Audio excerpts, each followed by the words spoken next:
Naging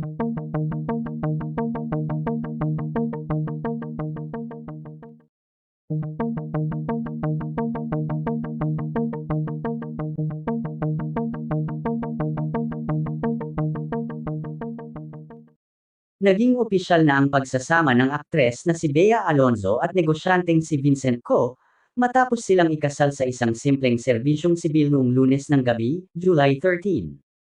Ginanap ang kasal sa opisina ng Makati City Mayor Nancy Binay, na siya ring nagkasal sa mag-asawa.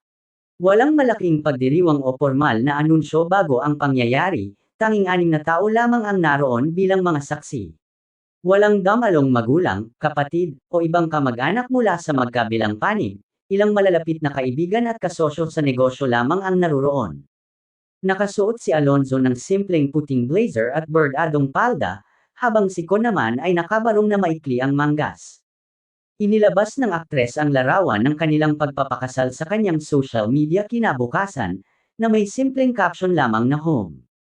Samantala ayon sa pahayag ng kanyang abogado, maayos na naisagawa ang lahat at kusang loob na pinirmahan ng dalawa ang kanilang prenuptial agreement.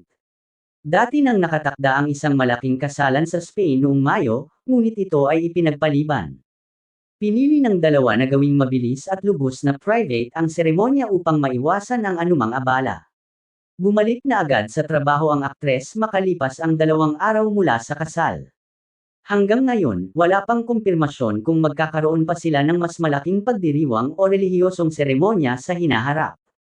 Ayon sa mga source, itinago nila ang kasal kahit sa kanilang pamilya para matuloy ito ng walang abala, payo, o pagsaway mula sa iba, lalo na't dumaan sila sa maraming haka-haka at pagkaantala bago ito tuluyang gawin.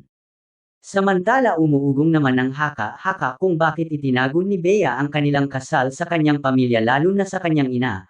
Ayon sa source hindi desidido ang ina ni Bea na tanggapin ang pagpapakasal ng anak kay Vincent Co, dahil sa maraming dahilan umano ng kanyang ina. Tila malaki umano ang tampo ng ina kay Bea Alonzo dahil sa ginawang pagsaway nito sa kanya. Ngunit ayon sa mga netizens ay tama lamang na masinunod ni Bea ang kanyang puso sa pagkakataong ito at hindi ang mga sinasabi ng kanyang pamilya, kaya naman marami ang humahanga ngayon sa aktres dahil pinaglaban talaga nito ang kanilang pagmamahalan ni Vincent Co.